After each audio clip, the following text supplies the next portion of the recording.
Ողջույն, Բուն TV-ի եթերում դիլեմա հաղորդաշարն է եւ ես Արեգ Քոչինյանն եմ։ Այսօր մենք խոսելու ենք իրական Հայաստանի գաղափարախոսությունը թեմայով եւ իմ հյուրերն են Հայաստանի Հանրապետության ազգային ժողովի падգամավոր Մարիա Կարապետյանը, բարև ձեզ, շնորհակալ եմ հրավեր ընդունելու համար, եւ Հայաստանի Հանրապետության արտակարգ եւ լիազոր դիսպան, փիլիսոփայության դոկտոր Աշոտ Ոսկանյանը, բարև ձեզ, շնորհակալություն հրավեր ընդունելու համար։ Հարգելի գործընկերներ, թեման Այս շաբաթ գուցե մարդկանց մոտ զարմանք առաջացնի, որ մենք որոշեցինք ոչ թե անդրադառնալ այս րոպեական քննարկվող թեմատիկային, այն է խաղաղության բանակցությունները եւ այլն, այլ ավելի այսպես ընդհանրական, ոնց որ այս ամեն ինչը հովանավորող թեմային, բայց մենք կարծում ենք, որ իրադարձությունները զարգանում են շատ արագ եւ այդ իրադարձությունների զարգացմանը զուգահեռ պետք է երբեմն մեկ քայլ հետ անել ու փորձել հասկանալ, թե առնվազն Երևանում ինչ են պատկերացնում, մենք ուր ենք գնում եւ ինչ ենք գնում։ Եվ այսպեսով Տիկին Կարապետյան, առաջին հարցը, որ ուզում եմ ձեզ տալ, ինչ բան է իրական Հայաստանի գաղափարախոսությունը եւ ինչպես դրա հետ ապրել։ Շատ բարի, ես կցանկանայի նախ անդրադառնալ այն հարցին, թե ինչու է առաջացել անհրաժեշտություն ձևակերպելու իրական Հայաստանի գաղափարախոսությունը։ Սա այս հարցին պատասխանելու համար յետքայլ պետք է անեմ եւ անդրադառնամ հետեւյալ հարցին, թե ինչ նպատակ է հետապնդել, ինչ նախագիծ է եղել Հայաստանի երրորդ հանրապետությունը։ Սա կարևոր հարց է։ Հայաստանի երրորդ հանրապետությունը ստեղծվել է երկու շարժումների միաձուլումից։ Մեկը Հայաստանի Հանրապետության անկախության շարժումն է եղել, մյուսը Ղարաբաղյան շարժում։ Այդ երկու շարժումների միաձուլումից է, որ ծնունդ է առել Հայաստանի Հանրապետության երրորդ հանրապետության նախագիծը։ Եվ Հայաստանի երրորդ հանրապետության նախագիծը ամրագրված է մեր հիմնարար փաստաթղթերում։ Հայաստանի Հանրապետության անկախության հռչակագրում, որը իմիջիայլոց պետք է ընդգծենք, որ ընդունվել է դեռևս խորհրդային Հայաստանի Գերագույն խորհրդի կողմից 1990 թվականին։ Եվ այնուհետև մի շարք այլ փաստաթղթերում, այդ թվում ազգային ժողովի որոշումներ կամ Գերագույն խորհրդի որոշումներ, արդեն անկախ Հայաստանի եւ ուրեմն ավարտվել է, թերևս կարելի ասել, մեր սահմանադրության ընդունմամբ 95 թվականին նախագծի ձևակերպումը։ Եվ ուրեմն այդ նախագծի բաղադրիչները մենք մոտավորապես կարող ենք պատկերացնել, որն է եղել, որ ստեղծվել է ուրեմն Հայաստանի անկախ երրորդ հանրապետությունը եւ դրան զուգահեռ մենք նաեւ ունեցել ենք ձևակերպված մի նպատակ, որ պետք է նպաստենք Լեռնային Ղարաբաղի ժողովրդի ինքնորոշման իրավունքի կայացմանը։ Եվ սա ոչ թե որպես մի բան, որը պետք է փորձենք անել կստացվի, չէ, այլ դա փոխ կապակցվել է Հայաստանի երրորդ հանրապետության գոյության հարցի հետ։ Այսինքն ստացվել է այնպես, որ Լեռնային Ղարաբաղի հարցը եւ Հայաստանի երրորդ հանրապետության հարցը դարձել են մեկ հարց։ Անկախության 30 տարիների ընթացքում ինչ է տեղի ունեցել։ Մենք ունեցել ենք երկու պատերազմ, մեր ժողովուրդը անցել է երկու պատերազմի միջով, ինչպես շեշտեցի անկախության շարժման միջով, Ղարաբաղյան շարժման եւ անկախության շարժման միջով, պատերազմ, այնուհետև ոչ խաղաղություն, ոչ պատերազմ, մի քանի տասնամյակ շարունակ, չլուծված հակամարտություն եւ երկրորդ պատերազմ։ Այսինքն մեր ժողովուրդը ունի մի կենթանի փորձառություն արդեն 30 տարվա։ Եվ 44-օրյա պատերազմից հետո ակնհայտ դարձավ, որ այն նպատակ, այն իղձը, որը մենք մեր արժև դրել ենք մեր անկախության մեկնարկի փուլից, անիրագործելի է, կամ մենք բաց ենք թողել այն իրագործելու հնարավորությունները, կարող ենք այսպես էլ ձևակերպենք։ Եվ դրանից է առաջացել անհրաժեշտությունը այժմ նախ պարտությունը մարսելու, դրա հետ առերեսվելու, այդ ճանապարհը արժանապատիվ, պարտության ճանապարհը արժանապատիվ քայլելու, բայց միևնույն ժամանակ ձևակերպելու իսկ ինչի մասին է այդ դեպքում մեր այս հանրապետությունը վերջի վերջո, եթե այն նախնական նպատակը, որը մենք մեր առջև դրել էինք, չենք կարողացել իրագործել։ Եվ այս համատեքստի բերումով է, որ անհրաժեշտություն է առաջացել ուրեմն ձևակերպել իրական Հայաստանի գաղափարախոսությունը, որը եթե շատ սեղմ ասեմ, բոլորիս հայտնի ձևակերպումը ունի, որ մենք պետք է կենտրոնանանք Հայաստանի Հանրապետության 29743 քառակուսի կիլոմետր տարածքի վրա Հայաստանի ժողովրդի, եւ այստեղ բոլոր բառերի ընտրությունը շատ կարեւոր է, Հայաստանի ժողովրդի բարեկեցության ապահովման վրա, դա է այն իղձը, այն նպատակը, որի համար գոյություն ունի այս հանրապետությունը, այն ըմբռնմամբ, որ բարեկեցություն ասելիս մենք նկատի ունենք շատ լայն շատ ընդհանրացակցվող հասկացություններ։ Այդտեղ ներառվում է թե անվտանգությունը, թե երջանկությունը, թե մարդու իրավունքները եւ մնացած բոլոր բաղադրիչները։ Եվ այս նպատակին ուրեմն պետք է ծառայի այս հանրապետությունը։ Շատ լավ, պարոն Ոսկանյան։ Մի բան պակասեց ինձ Մարիայի հետ ասածում, ես կուզում եի խնդրել ինքը դա լրացնի, հետո ես արդեն կացնեմ։ Տեսեք, ուզում եի ես հարցնել ինչու այնուամենայնիվ այդ իրական բառը որտեղից է մագունվել։ Որտեվ հիմա բանը ուրեմն Արեգը հարց տվեց այն մասին, թե որն է իրական Հայաստանի գաղափարախոսությունը, բայց մինչև անցնելը գաղափարախոսությանը, ինչու իրական Հայաստանը, իրական բառը ինչին է հակադրվում։ Չէ՞ որ եթե մենք ասում ենք իրական, մենք ենթադրում ենք, որ այստեղ մի հատ զույգ կա, բինար օպոզիցիա, չէ՞, իրական եւ ոչ իրական։ Այդ ոչ իրականը ինչին է ասում։ Շատ բարի, շատ լավ հարց է։ Ես այսպես եմ հասկանում այս երևույթը։ Երբ մենք անկախ պետականություն չունենք, եւ ըստ մեր նախագծի տրամաբանությամբ այդ պարագայում մենք խոսում ենք հայ ազգի մասին, հա։ Գիտեմ, որ այստեղ կան բազմաթիվ գիտական բանավեճեր եւ անհամաձայնություններ, բայց ուզում եմ հստակեցնել, թե տերմինները ես ինչ տրամաբանությամբ եմ օգտագործում։ Մեր պետականություն չունենալու փուլում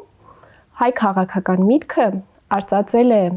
հայոց պետականության վերականգնման հարցը տարբեր սահմաններում։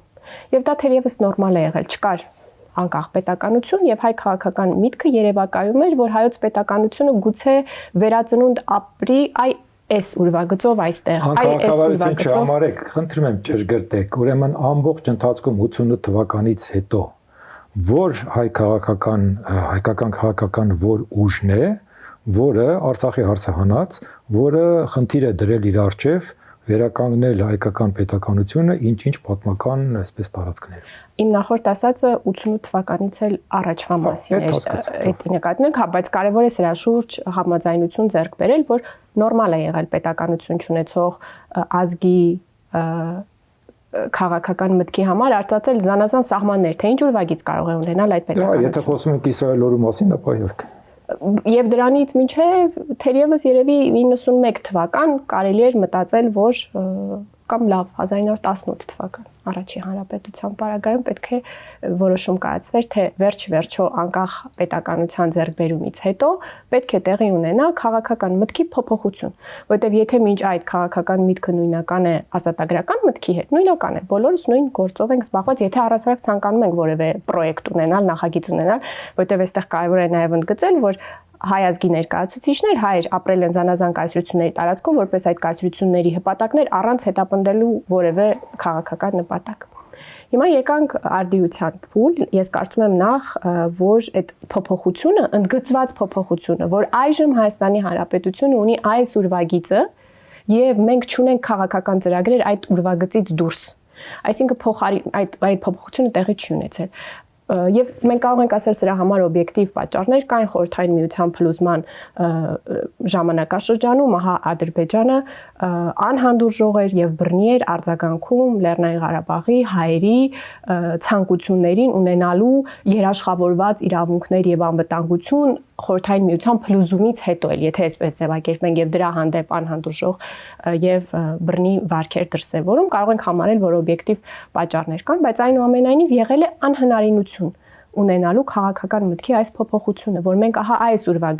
ուրվագից ասելով նկատի ունեմ խորհրդային Հայաստանի ուրվագիծը, որովհետեւ դրանով ենք մենք անկախացել։ Այդ քաղաքական մտքի փոփոխությունը մենք չենք կարողացել ապահովել։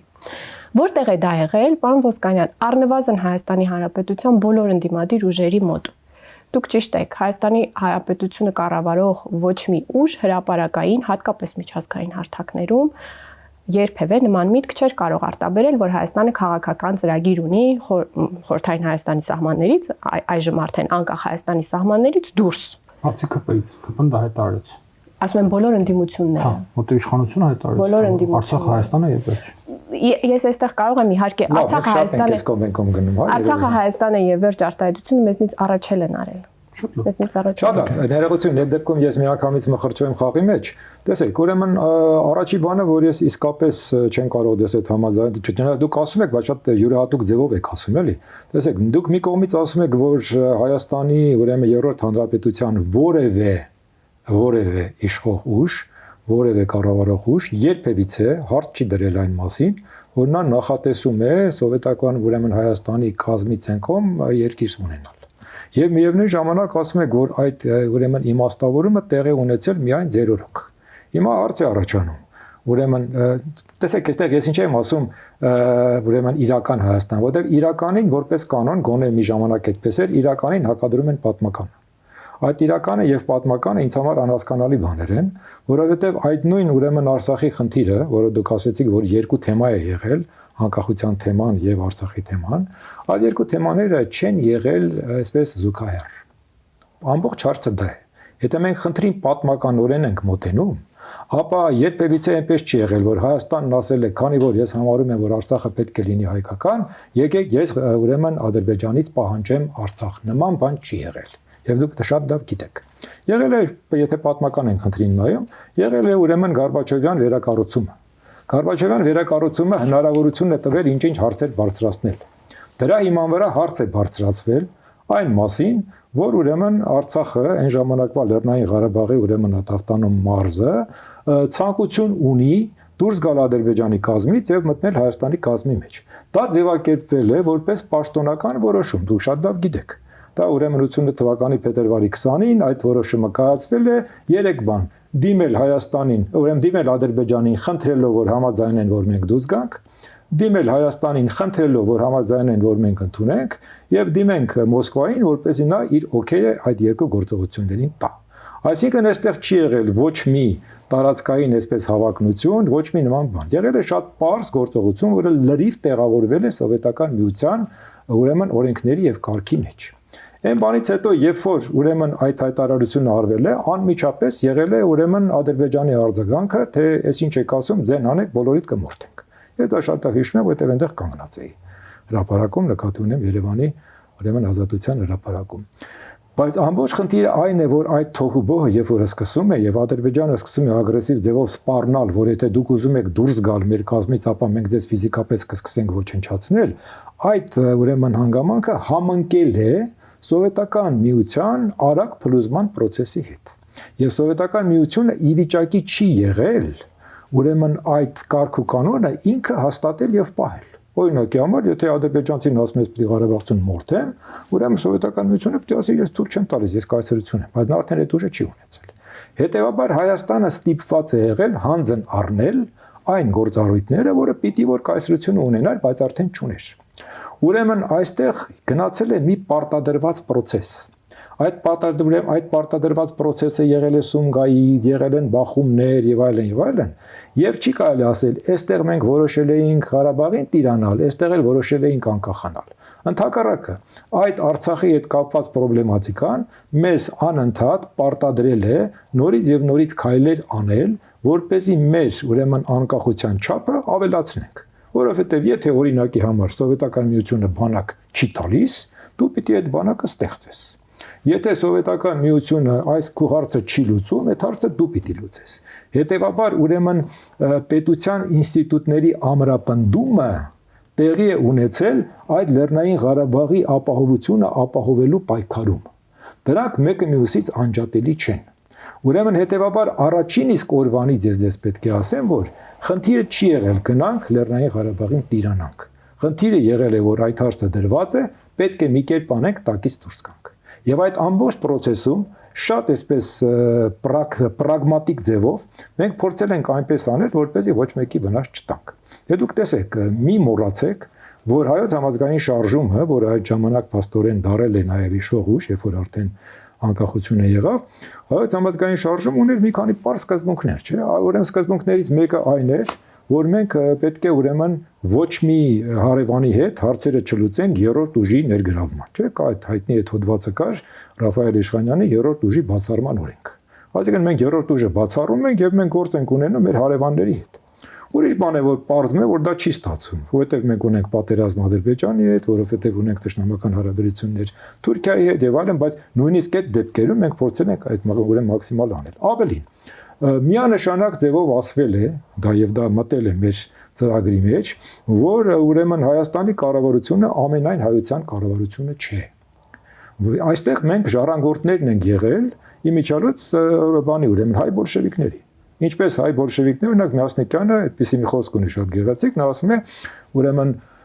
մենք ամենայն հայոց կառավարությունը չենք։ Հասկանալի բան է, իրենք սովետական Հայաստանի կառավարությունը, նույնը ասել ենք մենք։ Մենք ամենայն հայոց կառավարությունը չենք։ Այո, մենք աշխատում ենք Սփյուռքի հետ, բայց մենք ամենայն հայոց կառավարությունը չենք։ Հետևաբար մեղադրել ուրեմն Հայաստանի Հանրապետության, երրորդ հանրապետության իշխանություններին, թե իբր թե նրանք ունեցել են տարածական հավակնություններ,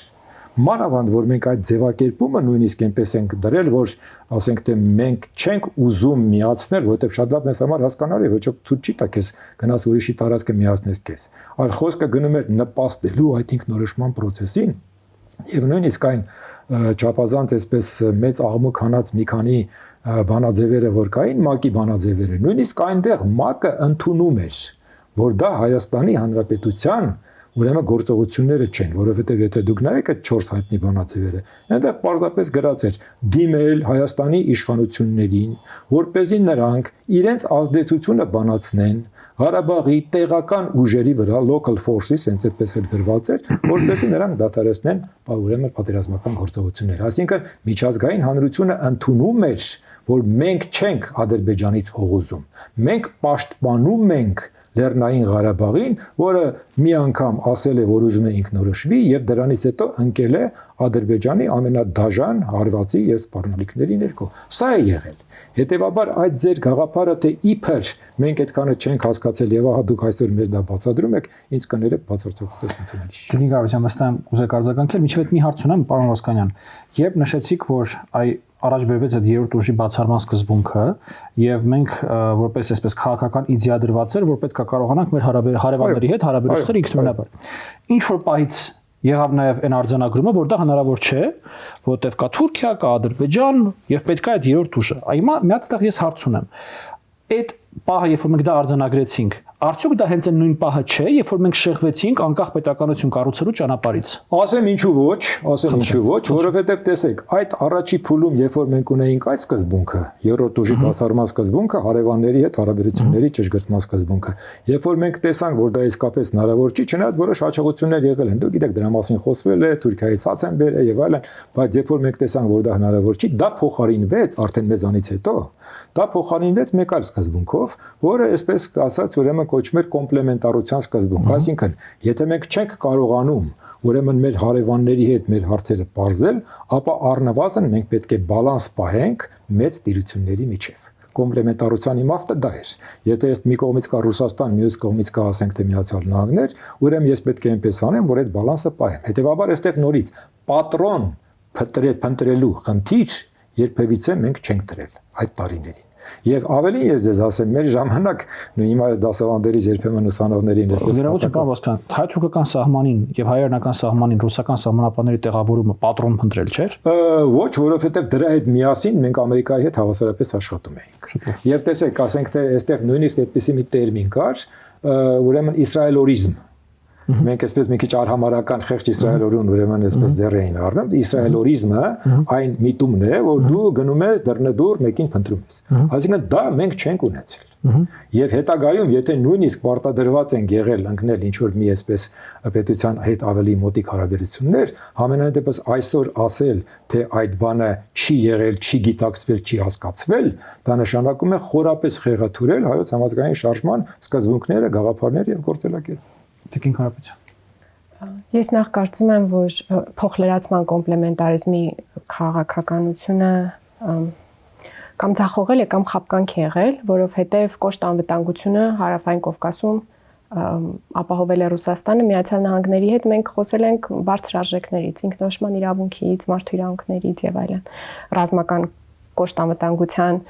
համագործակցություն չի եղել, որի պարագայում միայն մենք կարող ենք խոսել, որ ինչ որ բալանս է պահպանվել, թե չէ եթե բոլոր արժեքային հարցերը քննարկում ենք Արևմուտքի հետ, իսկ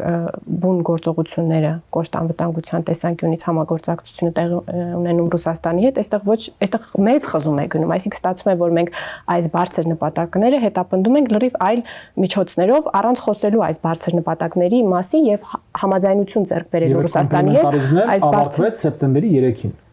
2000 Ես նույնիսկ ճիշտ ասած ես կպնդեի ամեն կնքվող պայմանագրի հետ այդ կոմպլեմենտարիզմը դառնում էր ավելի ու ավելի անհնար։ Ես օգտագործեցի անհնարինություն բառը ասելով, որ ես հասկանում եմ, որ որոշակի օբյեկտիվ իրավիճակ էր նաև ստեղծվել Խորհրդային Միության փլուզման իրավիճակում եւ այնուհետեւ պատերազմը նկատի ունենալով, որ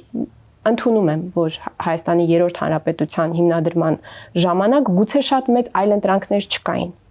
Հիմական։ Բայց մենք ես հույս ունենամ արդի փուլին կգանք ինչ որ մի պահի, բայց այս անցյալին մի քանի կարևոր արձագանք ունեմ։ Դուք եթե ճիշտ եմ հիշում, ձևակերպեցիք, որ Հայաստանի Հանրապետության ինստիտուտները, մասնավորապես խումբ կատարեցիք զինված ուժերին, կայացել են այդ հակամարտության համատեքստում։ Այո։ Այսինքն, ստացվում է, որ մեր հանրապետությունը ծնվել է կներեք արտահայտությանս համար, բայց ես կարծում եմ, սա շատ պատկերավոր է դա նկարագրում։ Կարծես որպես մի սիամական երկվորյակ։ Մեր հանրապետությունը ծնվել է սիամական երկվորյակ տեսքով։ Հայաստանի Հանրապետությունը Ես ոչ միայն համաձայն եմ, այլև ես ասեմ, ձեզ ստանոթ եւ իմ լավ բարեկամ մեր ընկերներից մեկը նույնիսկ իր ժամանակին Օքսֆորդում մի հոդված էր, մի ուրեմն թեզ էր պաշտպանել, որի ուրեմն վերնագիրն էր Կովկասի սապատավորը։ Եվ այդ Կովկասի սապատավորը նա նկատի ուներ, որ ուրեմն Հայաստանը, այո, ուրեմն Արցախի բեռը այնպիսին է, որ դա ոնց որ սապատ լինի, բայց խնդրեմն այն է, որ թեև նա խանգարում է, բայց դու չես կարող կտրես գցես։ Այդ խեղճ տղան չէր պատկերացնում, որ կարելի է կտրել գցել էլի։ Դե ես պակաս քննադատաբար եմ ձեզ վերաբերում, քան դուք արձանագրում եք, դուք ինձ ասում եք դու փորձում ես բացատրել մեզ մի բան, որը մենք ավելի լավ գիտենք, թե ինչ են կարել։ Մոտավորապես ես եք ասում եք մենք չենք կարել։ Դուք ասում եք դուք եք գլխի ընկել։ Չէ, դուք ստեղծել եք սիամական երկվորյակ, դուք համաձայն եք սրա հետ։ Ոչ, ես համաձայն չեմ, որ մենք ենք ստեղծել այդ երկվորյակ, ես փորձեցի ցույց տալ, որ դա պատմական process է եղել, որի արդյունքում այդ երկվորյակը ձևավորվել է։ Այլ բան է, որ մենք համարել ենք, որ մենք պատասխանատվություն ենք կրում այդ երկվորյակի համար։ Բարի, բայց մի երկու նյուանս էլ Երբ Խորհրդային Միությունը փլուզվեց, ես չեմ հիշում հայոց համազգային շարժման առաջնորդները բացատրեին, խոսեին այս մասին հրապարակային, որ այլևս մեր հանրահավաքները չեն ընթանալու միացում կարգախոսի ներքո։ Այս մասին խոսակցություններից եք չի եղել։ Մենք սա իրավական տեսանկյունից այսօր հատկապես մեծ ազատությամբ կարողանում ենք խոսել, որ այ միացումը հնարավոր էր Խորհրդային Միության ճարտարապետության ներքո, իսկ Խորհրդային Միության փլուզումից հետո սիրելի ժողովուրդ այլևս միացում հնարավոր չէ, դադարեցրեք վանկարկել այս լոզունգը վանկարկվել է մինչև 2008 թվական եւ երևի թե նաեւ 2018 թվականի հեղափոխության ժամանակ այս լոզունգը վանկարկվել է 18-ի ժամանակ դուք ավելի լավ կիմանաք քաղաքական առաջնորդները, բայց այն ժամանակվանից պետք է ասեին, որ ավարտվել է այդ նախագիծը, այդպես չպետք է այլևս այդ երազանքը չպետք է ունենանք, ներեցեք, ես այսօր մեծ դժվարություն եմ ունենում գտնել հայոց համազգային շարժման որևէ ներկայացուցիչ, ով կընդունի, որ կարգավիճակը մնում էր ապագային խորագրի ներքո, խոսք է գնում Լեռնային Ղարաբաղի բարձր ինքնաբարության մասին Ադրբեջանի կազմում եւ հակառակը բոլոր այն մարդիկ, ովքեր հայոց համազգային շարժման սերունդներն են կամ համակիրներն են կամ ներկայացուցիչներն են, պնդում են, որ դրա ներքո մենք հասնելու ենք հետեւյալ նպատակին, որ նախադրյալներ են ստեղծվելու, որ Լեռնային Ղարաբաղը ձեռք է բերելու Ադրբեջանի տարածքային ամբողջականությունից դուրս կարգավիճակ, այն է անկախություն, իսկ դրանից հետո էլ բնականաբար երկու հայկական հանրապետություններ իրար կողքին ինչու պետք է առանձին մնային, կմիավորվեն։ Միթե սա չէ եղել մեր մտքերի ընթացքը եւ արդյոք մենք պետք է ունենանք ազնվություն առերեսվելու սրա Հակառակ պարագայում բոլորը կընդունեին, որ այդ կարգավիճակը մնում էր ապագայինը, նույն տեղն էր տանում, ինչ փաթեթային տարբերակ ու հաշտ կլինեին դրա հետ։ Տիկին Կարապետյան, երբ որ ասեցիք, որ օրինակ պարոն Ոսկանյանը ասաց, որ իրենք գտնում են, որ իրենք պատասխանատվություն էին կրում երկվորյակի համար, իսկ Լեռնային Ղարաբաղի համար։ Հիմա մի հատ հարց, հələ երկվորյակն է թողենք։ Դուք որպես իշխող ուժի ներկայացուցիչ պատասխանատվություն կրում եք 150,000 արցախահայերի համար։ Այո։ Թե չեք կրում։ Այո։ Կրում եք։ Այո։ Շատ լավ, խնդրեմ շարունակեք պարոն Ոսկանյան։ Տեսեք, ախր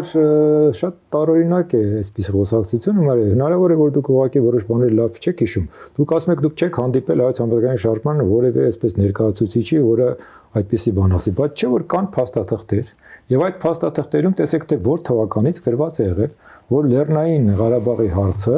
դա ինքնորոշման հարց է։ Գրված է եղել, չէ։ Եթե դա ինքնորոշման հարց է, հետեւաբար ուրեմն դա հետամուտ է լինում որպես ինքնորոշում։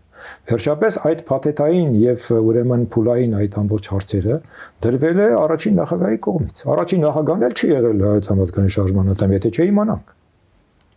Չէ որ առաջին նախագահն է եղել, որ ասել է, որ պատերազմ կամ խաղաղություն, որ պետք է գնալ կոմպրոմիսի եւ այլն։ Հիմա դուք նույնիսկ դա եք շղթում։ Լավ չեմ հասկանում։ Ինչն եմ շղթում։ Դուք ասում եք, որ հայոց համազգային շարժման ոչ մի անդամ չի կողմ եղել կոմպրոմիսի։ Չէ, կոմպրոմիս բառը ես առաջարակ չեմ Լավ, իսկ ինչի, այսինքն ներողություն, իմ երազանքները ինչպիսին են, դա իմ երազանքների հարցն է։ Հիմա ինչ եմ ես անում քաղաքական դաշտում հայոց համազգային շարժումը երբևիցե այդպիսի հարց չի դրել։ Որ ասենք ինչ չեք հանդիպել, որ հստակ ձևակերպում եք տա, ինչ եք հանդիպել եմ Ժիրայր Լիպարիձյանը միակ մարդն է, ով ընդունում է, որ կարգավիճակը մնում էր ապագային խորագրի ներքո, Լեռնային Ղարաբաղը Ադրբեջանի կազմից դուրս բերելու իրատեսական հնարավորություն չկար։ Շատ ներողություն, երբ որ Լևոն Տեր-Պետրոսյանը ասում էր, որ ես քանի որ հնարավոր չի փաթեթային լուծում տալ, դրա համար ես առաջարկում եմ, որպեսզի մենք գնանք ուրեմն step by step այդ ուրեմն փուլային լուծմանը եւ փուլային լուծման ժամանակ մենք ինչ հարցեր լուծում ենք եւ թողնում ենք ապագային Լեռնային Ղարաբաղի ուրեմն կարգավիճակի հարցը, դա ուրիշ բան է։ Դե ես կարծում եմ, որ դա ընդհանրապես նույն լուծումն էր, պարզապես փուլերով, այսինքն նույն բանն են անում, աշճանաբար են անում։ Բայց սա թույլ է տվել մարդկանց պատրանքներ ունենալ, թե գուցե դրա վերջնակետը այլ բան լիներ անկախությունը եւ բնականաբար դե թե անկախանար կմիավորվեր Հայաստանի հետ։ Նայեք, մի առիթով նաեւ դուք եք սրա մասին խոսել, ինչի համար ես ձեզ շատ շնորհակալ եմ, սա կարևոր վկայություն է, թե ինչպես են գրվել մեր այդ հիմնադիր փաստաթղթերը, թե անկախության հռչակագիրը, բայց մասնավորապես ինչի մասին որ խոսել եք, սահմանադրության նախաբանի մասին եք խոսել, արժեքավոր վկայություն է, որ դա կոմպրոմիսի արդյունք է եղել։ Եթե ձևակերպենք այսպես, հայոց համազգային շարժման միջև եւ դաշնակցության միջև։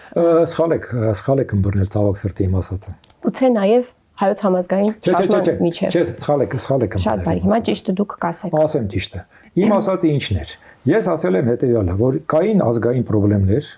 որոնք շատ ցավոտ էին եւ մեզ համար անկախտելի նշանակություն ունեցող։ Դա ասում, բայց այդ մասին չհասա։ Չէ, հիմա ասեմ ինչու դուք սխալ եք ասում, որովհետեւ ձեր ասածով դուրս է գալիս, որ այդ ազգային խնդիրների կարողը դաշնակցությունն էր, պրագմատիկական ուրեմն այսպես գծի գրողնել հայոց համազգային շարժումն էր եւ մենք իրար մեջ եկանք կոմպրոմիս, այդպես չի։ Մեզանից յուրաքանչյուրը ուներ այդ ներքին խնդրեմը, ինչ անել։ Մի կողմից դու չես կարող ձև անես, որ ցեղասպանություն չկա, մյուս կողմից էլ դու հասկանում ես, որ դու ունես խնդիր, որպեսզի Թուրքիայի հետ հարաբերություններ պահես։ Հետևաբար դա ոչ թե կոմպրոմիս էր, արտաքին կոմպրոմիս։ Դա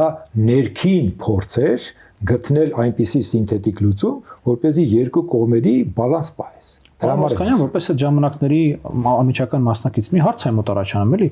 Իսկ ինչու՞մն է կապը այդ ձև չանելու, որ ցեղասպանություն եղել է, այսինքն ուսնելու, որ ցեղասպանություն եղել, որով մեկը դա կասկածի տակ չէ, բայց դա չգրելու անկախության հռչակագրում։ Իսկ եթե դա չի գրվում անկախության հռչակագրում, նշանակում մենք ձև ենք անում, որ ցեղասպանություն չի եղել։ Տեսեք, նախ եւ առաջ եկեք տարբերակենք երկու բան։ Անկախության հռչակագիրը ավելի շուտ է գրվել, որովհետեւ անկախության հռչակագրի իմաստը այն է, որ մենք ուզում ենք այսինչ բաներ անել միջև անկախությունը, չէ՞։ Եվ այն ժամանակ իհարկե շատ ավելի այսպես պատկերացումները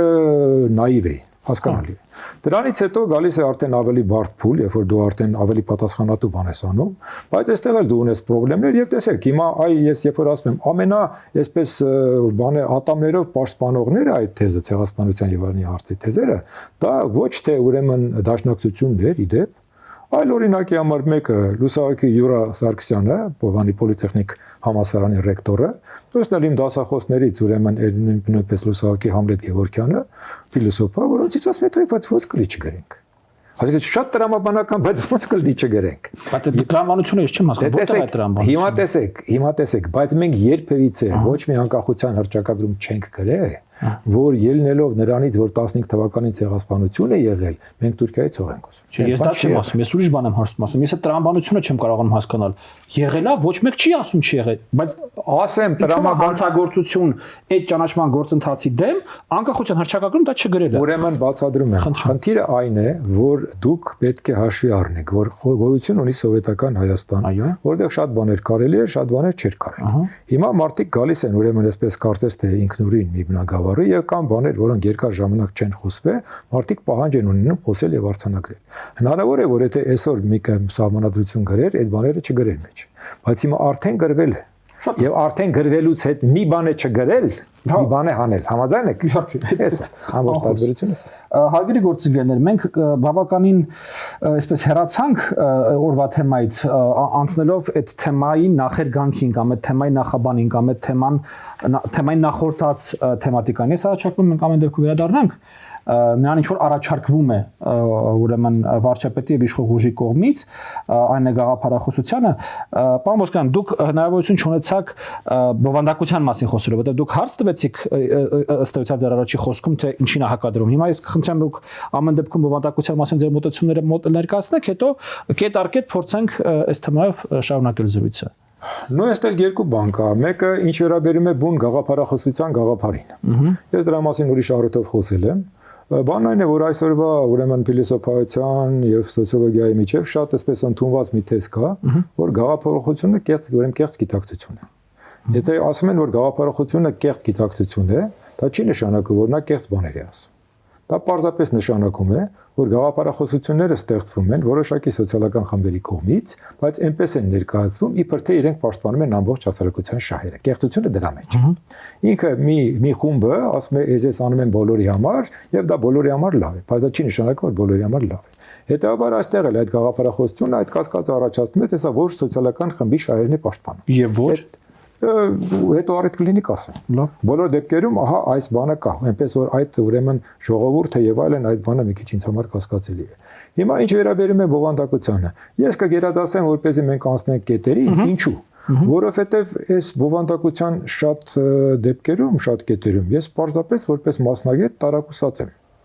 Ես դժվարանում եմ ասել, թե այս կամ այն կետը ինչ է նշանակում։ Շատ լավ։ Դրա համար ես կուզեի որ կետերի անցնենք կետերին։ Շատ դեմ չեք անցնենք կետերին։ Պարզապես մի ընդգծման, որ մեր հույժ քաղաքական խոսակցությունը այժմ վերածվում է գիտական խոսակցության։ Փորձենք։ Իսկ չի թվում որ նա քաղաքական էր, նա էլ էր գիտական։ Չէ, նա սուր հույժ քաղաքական էր։ Հակառակ պարագայում հիմա դրա շուրջ առաջին կետ հայրենիքը պետությունն է, սիրում ես հայրենիքդ, ուժեղացրու պետությունը։ Ստանձնից Ես դրա մասին արդեն խոսեցի։ Լավ, ես խոսեցի։ Պետք է նույնանան, ուրվա գծերը պետք է նույնանան։ Շատ հասկացա։ Խնդրեմ, Ուրեմն առաջինը, որ ինձ համար բացարձակապես անհասկանալի է հայրենիքը պետությունը թեզ։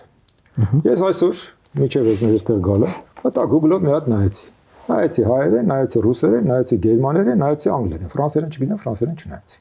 Ուրեմն ոչ մի լեզուներում այդպիսի բան չկա։ Ոչ միտեղ հայրենիքը չի սահմանվում որպես պետություն։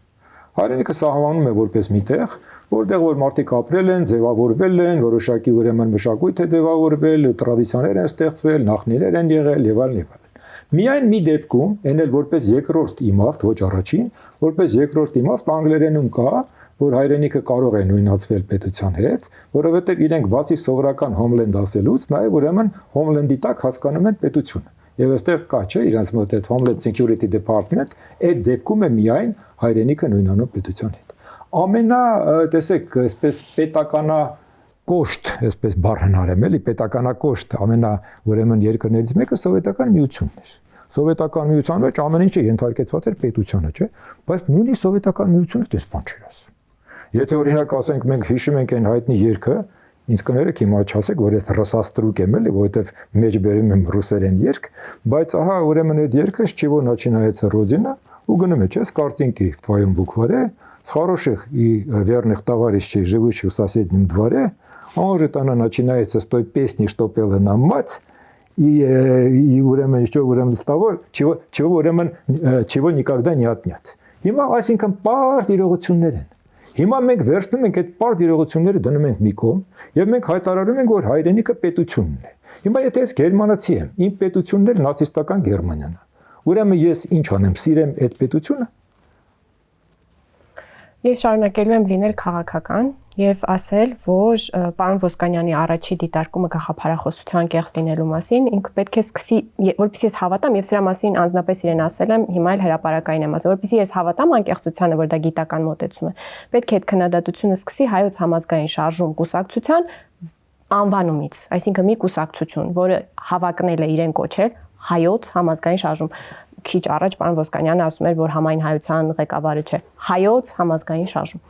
քննադատում է մեզ, որ ուրեմն մենք փորձել ենք ինչ-որ շատ համապարփակ մի բան գրել։ Ես էլ ունեմ գիտական իմ մոտեցումները որպես լեզվաբան, գիտեմ, որ ամուր գաղափարախոսությունները նրանք են, որոնք մենք նույնիսկ չենք նկատում, որ որպես գաղափարախոսություն մեր մեջ աշխատում են, եւ մեր ազգի պարագայում այդ գաղափարախոսությունը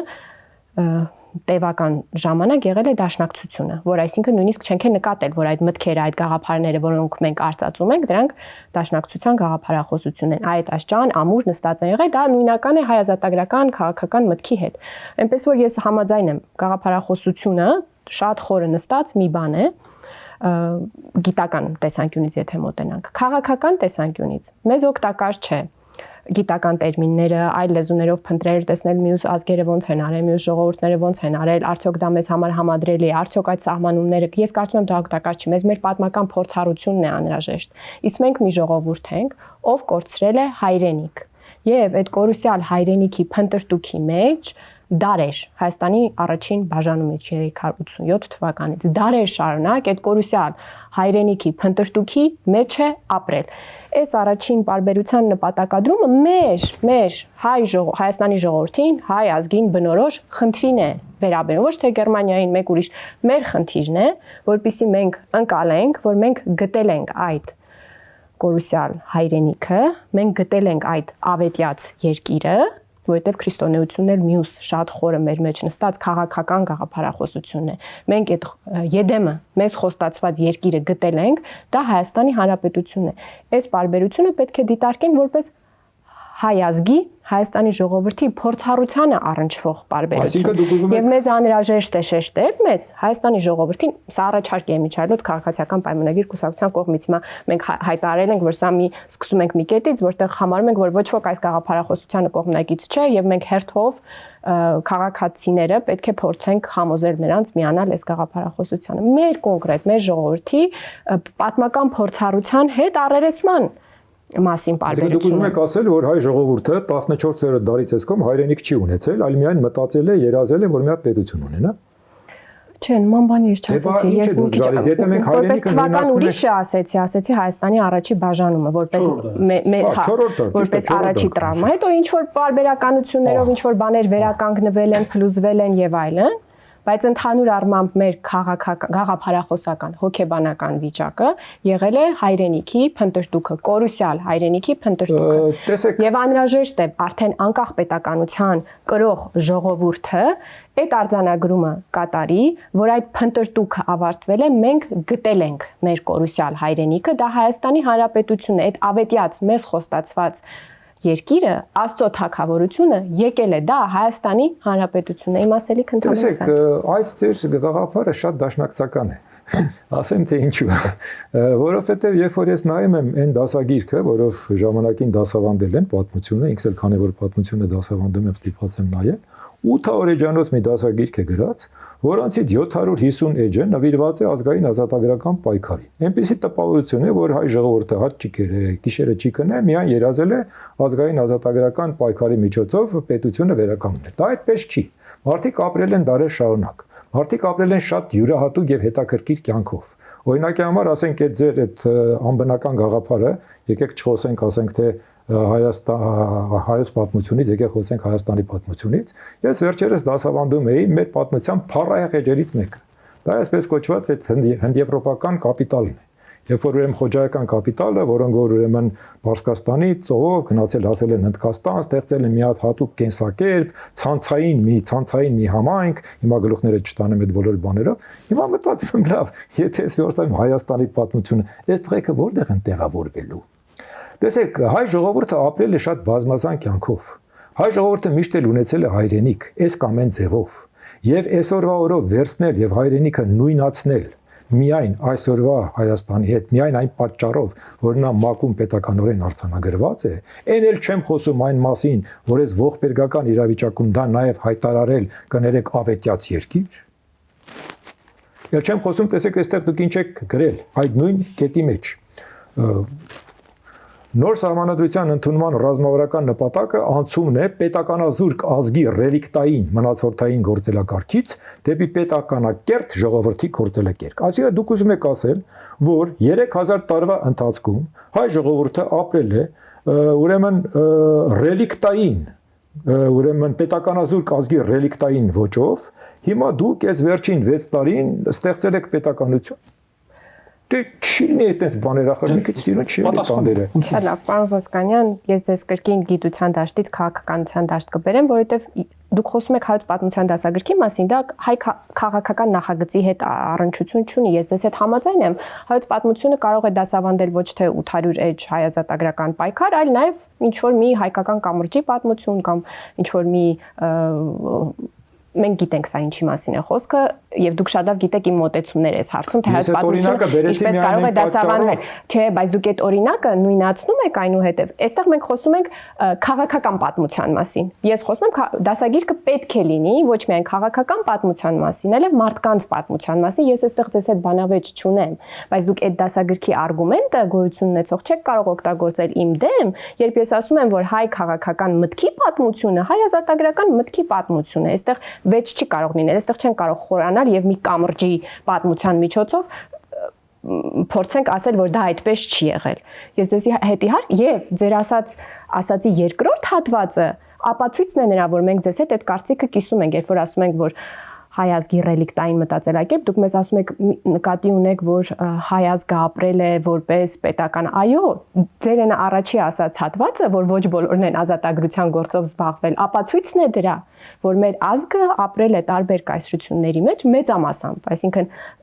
մեծ թվաքանակի իմաստով, ապրել է ազատագրության գործին առանձնապես չառնչվելով Իսկ միշտ պետք է առնչվեր։ Եվ հետեւաբար պետականության հարցին էլ չառնչվելով միշտ չպետք է առնչվեր եւ դրա պատճառով է, որ մենք չունենք պետականության մեջ ապրելու ավանդույթ, դա շատ նորմալ է, եթե դարեր շարունակ առանց պետականության ապրել ես կայսրության մեջ, չես առնչվել հայ ազատագրական մտքին, ձեր են քննադատության լույսի ներքո, որի հետ ես համաձայն եմ։ Ինչպես պետք է ունենայր պետականության հետ առնչվելու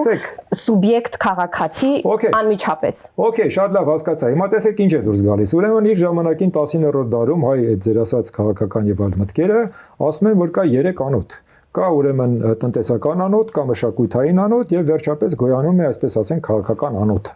Հիմա, երբ որ դուք խոսում եք պետականության մասին, իրենք այն ժամանակ ասում են, որ հայ ժողովուրդը ապրել է նախ եւ առաջ տնտեսական հետաքրքրություններով, մշակութային հետաքրքրություններով, բայց չի կենտրոնացել քաղաքական հետաքրքրությունների վրա։ Ավելին, նույնիսկ այնտեղ ասվում է, որ ասենք հայերը քաղաքական առումով ռուսներ են, որովհետեւ իրենք իրենց համար չեն ստեղծել առանձին քաղաքական կոնցեպտ։ Okay, ես դա հասկացա։ Հիմա անցանք առաջ։ Այն պետականությունը, որը դուք առաջարկում եք, եւ այստեղ էլ մանրամասն նկարագրել եք, այդ պետականությունը ասում է, որ իր միակ նպատակը տնտեսական բարգավաճումն է։ Դե տղեկը տնտեսապես բարգավաճում էին առանց այդ պետության։ Կներեք, մի աղավաղեք միտքը, ես մուտքի խոսքում էլ ասեցի, որ նպատակը բարեկեցությունն է, այն ըմբռնման, որ բարեկեցություն բառի ներքո հասկանում ենք անվտանգություն, ազատություն, երջանկություն, այսինքն ավելի լայն հասկացություններ, դե կան այդպիսի չափումներ, թե որևէ հասարակություն իրեն որքան է համարում երջանիկ, մարդիկ իրենց լավ զգում են, թե լավ չեն զգում, դե այդպիսի հասկացություններ կան։ Ի նկատի ունեմ այդ ռեդուկցիան մի երկիր է, որտեղ երջանկությունը մի արեք, ես բուդդիզմը շատ սիրում եմ, պատկերացնում եմ, թե ինքը ոնց կարա երջանկությունը մարդու պետականորեն Շատ լավ չկընտրոնենք երջանկության վրա դուք նշեցիք որ տնտեսությունն է Տիկին Կարապետյանը կարծես դրան պատասխանեց այս թեմայով կա ավելացնելու բան թե անցնենք երկրորդ կետին Տիկին Կարապետյան մենք ավելացնելու բան թե երկրորդ կետին անցնենք կարող ենք անցնել Ինչպես հոգին մարմնով դառնում է մարդ այնպես ազգը պետությամբ դառնում է ժողովուրդ Շատ բարի սա նույնպես մեր պատմական փորձառությունից բխեցված պարբերություն է այսինքն էլի կրկին քննադատություն այստեղ համոզված եմ լինելու է, որ համաշխարհային գիտությունը արդեն իսկ թարգմանված է հայերեն, կան գոյություն ունեցող սահմանումներ, եւ մենք իհարկե կարող ենք պատասխանենք, դուք բովանդակություն ասեք։ Այո, որ մենք երբ պետություն չունենք, մեզ բնորոշ է այդ ազգային ձևակերպումները, հա? Ազգային այն բանից հետո երբ մենք ունենք պետություն, մենք վերածվում ենք ժողովրդի։ Ժողովուրդն է, որ պետականությամբ օժտված իշխանությունն է այդ պետության ներսում։ Տեսեք, 17 թվականին ես հրատարակեցի իմ Չարենցի ժամանակ մենագրությունը 2017 թվականին, ոչ 1917 թվականին։ Հրատարակեցի ուրեմն իմ Չարենցի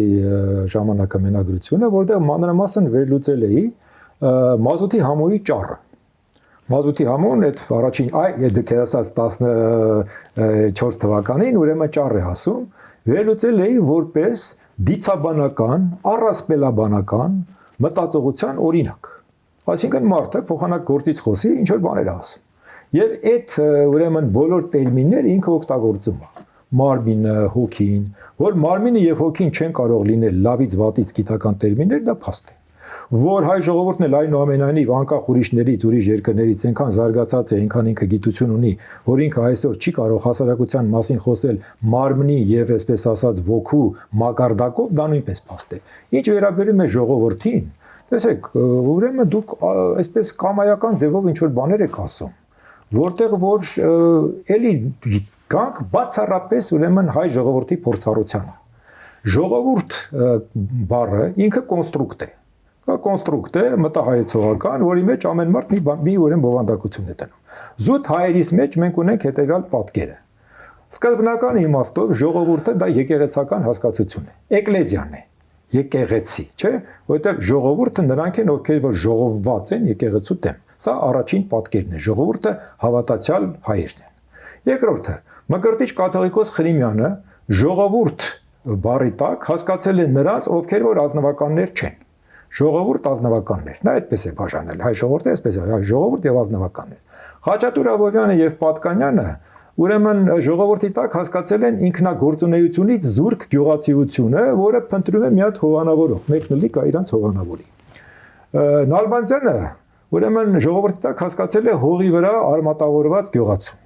Ստեփանոս Նազարյանցը մտցրել է հասարակը, հասարակություն բառն է, հասարակը տերմինը, որը կազմված է եղել մանր վաճառականներից եւ արհեստավորներից։ Նժդեհը բաժանում է ազգը եւ ժողովուրդը էլիտիստական ձևով, ազգը բարձրն է, ժողովուրդը ցածրն է։ Եվ վերջապես Չարենցը համարել է, որ ուրեմն ժողովուրդը դա աշխատավոր զանգվածն է առանց շահագործող դասակարգերի։ Հիմա ձեր ժողովուրդը հայոց փորձառությունից ելնելով ո՞ր մեկն է։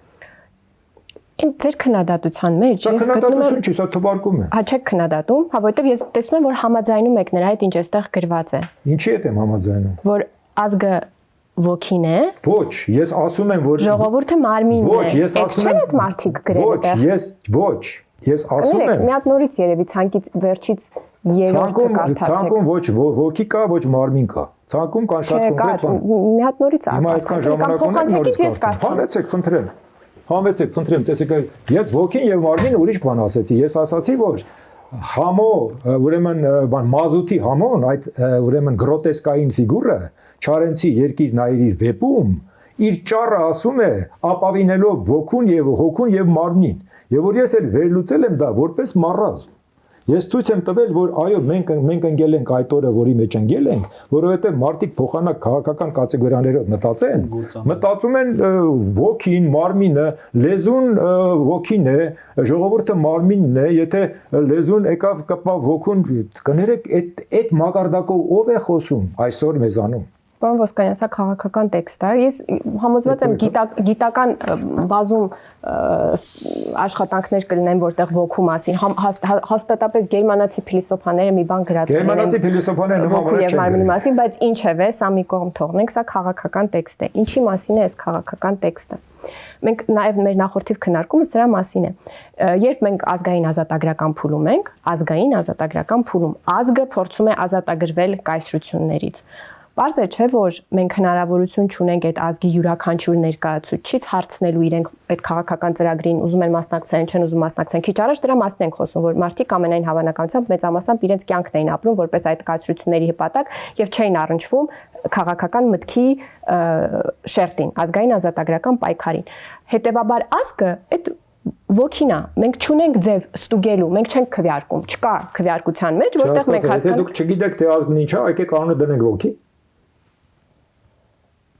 Ես նկատի ունեմ, որ ազգի յուրաքանչյուր ներկայացուցչին հասնելու եւ նրա կարծիքը հարցնելու ձև չգիտենք, հետեւաբար դա փոքրինչ ավելի կոնստրուկտ է, այսպես ասենք։ Երբ մենք դա ավարտենք, բայց միտքս հետո կքանդեք ասածս։ Երբ մենք պետականություն ստեղծած ժողովրդի ենք վերածվում, որտեղ ժողովուրդը իշխանության կրողն է։ Մենք արդեն ունենք բազում ձևեր, գործիքներ, որով այդ ժողովրդի յուրաքանչյուր ներկայացուցիչ կարողանում ենք հասնել եւ իրեն հարցեր տալ մեր ընդհանուր քաղաքական կյանքի մասին։ Դրանք քվեարկություններն են, հանրակրվերներն են, հանրային իշխանության մարմինների ձևավորման ձևերն են։ Այսինքն այն ինչի մասին մենք շատ երևակայական պատկերացում ունենք, որտեղ նաև միմյանց հետ խոսելու միջոցներ եւ միմյանց կարծիքի իմանալու ձևեր չունենք։ Վերջապես հանդիպում է մարմնին։ Ոչ, ասեմ թե ինչու, որն է ձեր այստեղ ամենամեծ խնդրեմը, կառուցվածքային խնդրեմը։ Դուք անընդհատ խոսում եք մարդկանց մասին, դուք անընդհատ խոսում եք պետության մասին, բայց դուք չեք խոսում հասարակության մասին։ Որտեղ եթե դուք խոսեք հասարակության մասին, եթե դուք ձեզ հարց տաք այն մասին, որ հայ ժողովուրդը անկախ նրանից թե պետություն ունեցել է թե չի ունեցել, երբեք չի եղել ուղղակի այսպես անհատների կոնգլոմերատ, այլ որոշակի սոցիալական ստրուկտուրաների մեջ է ապրել, ապա դուք հարց կտաք այն մասին, թե այդ ինչ սոցիալական ստրուկտուրաներ են եղել, որն է եղել դրանց կազմը, սոցիոլոգիական մոտեցում կունենաք, եւ եթե սոցիոլոգիական ձևով խնդրին մոտենաք, եթե ասեք սա գյուղացին է, սա, չգիտեմ, կապիտալիստն է, սա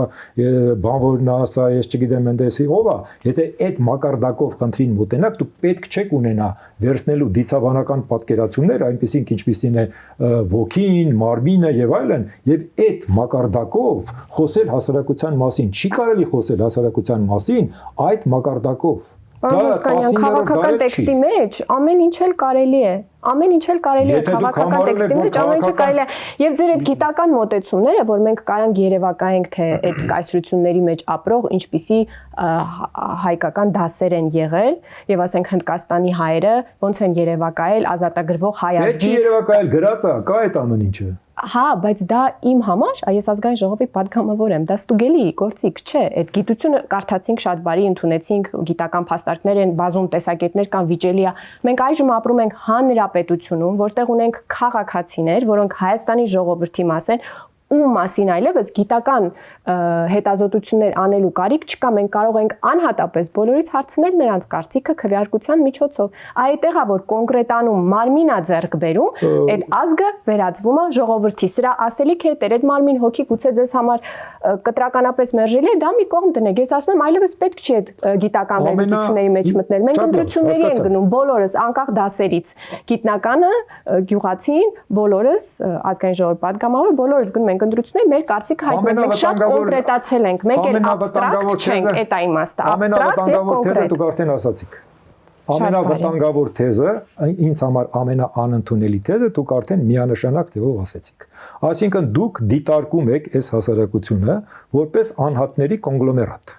Այսինքն դուք հրաժարվում եք այս հասարակության մեջ տեսնել ստրուկտուրա, որովհետև այդ խնդրեմը այն գլխից եղել է։ Երբ որ 18 թվականի ուրեմն իրադարձությունները տեղի ունեցան, իմիջիալոց մենք այդ ժամանակ ողջունելով այդ ուրեմն հեղափոխական ընթացքները 2018։ Այո, 2018 թվականի ես երեխա չեմ, բայց այդքան պարավ չեմ էլի, որ 1900 հասկանալի է, երբ որ 18 թվականի ուրեմն իրադարձությունները տեղի ունեցան, մենք ողջունելով մեր կենտրոնը ողջունելով այդ իրադարձությունները, այն ժամանակ իսկ ասեց, որ երկու ճանապարհ ունենք, կամ մենք պետք է փորձենք այնպես անել, որ այն նախքին ուրեմն այսպես ասած ինչպես է կոչվում օլիգարխիկ եւ այլն դասը որոշակի ուրեմն կարողանա մուծումներ կատարել որպեսզի խավի իր մեղքը եւ ներգրավվի հասարակության մեջ կամ մենք կստանանք ուրեմն այսպես ասած պարակտված հասարակություն սրանք նախկիններն են սրանք էլ ժողովուրդն է մենք այն ժամանակ ցավոք սրտի ստացանք հենց այդ բանը մի կողմից կա հեղափոխական ժողովուրդը մյուս կողմից կան սրիկա նախկինները եւ դրանից հետո մենք անընդհատ գնում ենք այդ հակադրությունների ձևով դուք կարծում եք որ կար ճանապարհ դա չստանալու մենք դա գրել ենք այդ մասին այդ բաները ուրեմն այդ հոդվածները տպված են գրված են կարելի է կարդալ այդ փորձառությունը կա այնտեղ օրինակ կար շատ པարզ ձև մենք օրինակ ասում եք դրեք այսքան ժամանակ թալանել եք հասկանում ենք որ թալանել եք մենք ձեզ բոլորին չենք ուզում գնդակահարենք բայց մենք ասում ենք ենթադրենք առաջի 10 տարվա ընթացքում դուք ստեղծում եք այսպիսի խոշոր ֆոնդերի մեջ այսքան տոկոս եկամուտների մուծումներ եք կատարում այդ մուծումները ուղղում եք ժողովրդի բարեկեցությանը եւ դրանով ձեր մեղքը խավում եք դա էլ տարբերակ է այդ տարբերակի մենք չգնացինք հիմա մենք նորից անընդհատ ստեղծում ենք հակադրություններ։ Սա նախկիններն են, սա այսօրվաններն են, սա դաշնակներն են, սա իրական Հայաստանն է, սա պատմական Հայաստանն է։ Մենք հրաժարվում ենք հարց տալ այն մասին, թե ինչ սոցիալական կառուցվածք ունի հայ ժողովուրդը։ Մենք հրաժարվում ենք հարց տալ այն մասին, թե ինչ սոցիալական խմբերից է բաղկացած այս ժողովուրդը եւ ինչ շահեր ունեն այդ սոցիալական խմբերը։ Եթե մենք չենք քննարկում սոցիալական խմբերի շահերը, ապա դուրս է գալիս, որ բոլորը ժողովուրդ են, եւ մենք խոսում ենք բոլորս ժողովրդի անունից, եւ իհարկե այդ վերացական ժողովրդի հետ խոսելու համար ամենահարմար ձևը ձեր ընտրած դիցաբանական ձևն է։ Սա հոգին է, սա մարմինն է։ Կներեք, եթե դուք խոսում եք առանձին խմբերի հետ ուրեմն սոցիալական խմբերի հետ, այդ դեպքում դուք պարտադրված պետք է լինեք ուրիշ լեզվով խոսել։ Այսինչ, ասենք թե եկամուտը քանի տոկոս է հարկվում, այսինչ բանը ինչպես են արում, բայց եթե դուք խոսում եք բոլոր, այսպես ասած, ժողովրդի հետ որպես մի զանգված, եւ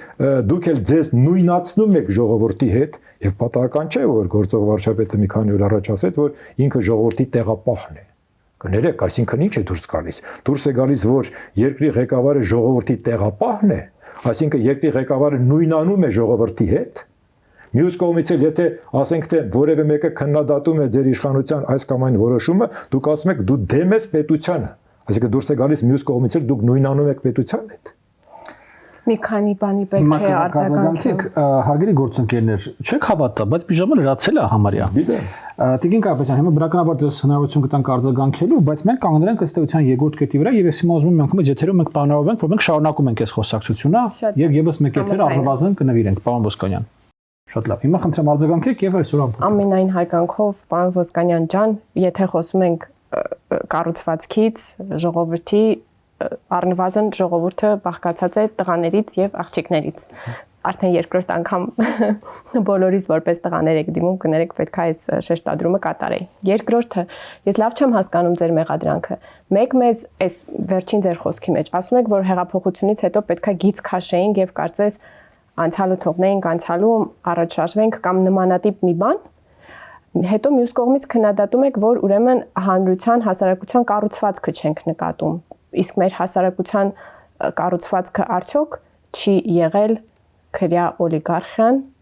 Եղել է, ես դրա մասին եմ գրել։ Գիծ քաշելու հետ այդ հոդվածը, որ ասեցիք։ Ես չեմ ասել գիծ քաշել։ Ոնց պետք է համ կառուցվածքը նկատենք,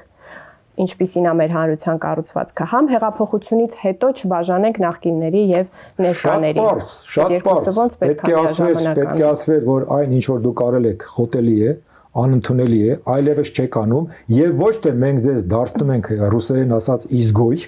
եւ որպես նախկիններ հետապնդելու ենք, այլ մենք ձեզ շանս ենք տալիս, որպեսզի դուք ներգրավեք այս հասարակության գործունեության մեջ եւ ձեր մեղքը քավեք լրացուցիչ գործունեությամբ հոգուտ է ժողովուրդ։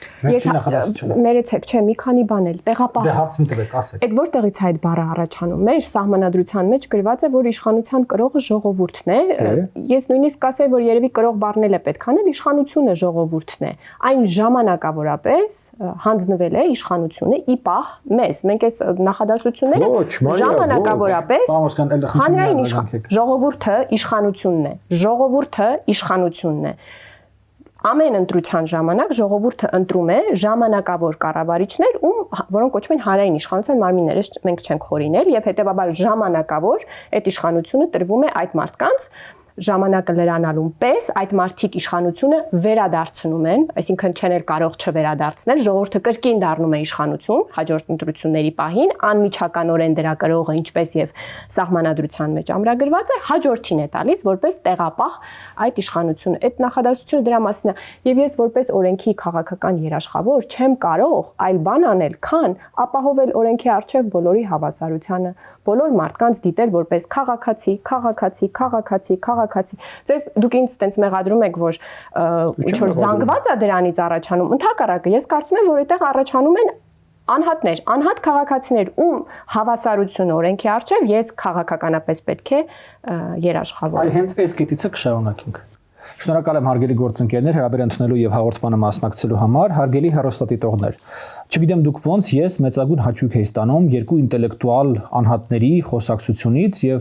մեր օրերում ինձ թվում է շատ պակասող, բովանդակային եւ այսպես երկարաժամկետ հարցերին վերաբերող խոսակցությունից։ Կհանդիպենք յուրաքանչյուր կիրակի 19:00 եւ կշարունակենք այս խոսակցությունը։